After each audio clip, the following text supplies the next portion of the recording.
Máš pocit, že zátvorky sú matematická džungľa? Poďme ich rozseknúť spolu, krok za krokom.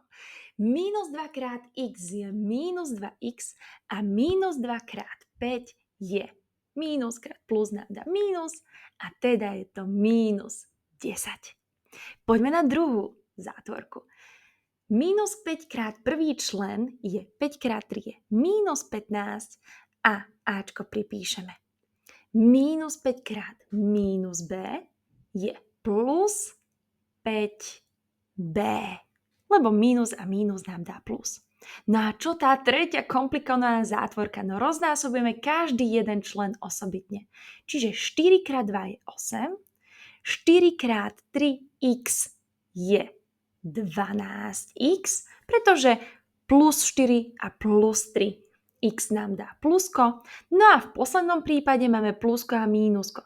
Čo je mínus? 4 krát 6, 24 a y pripíšem.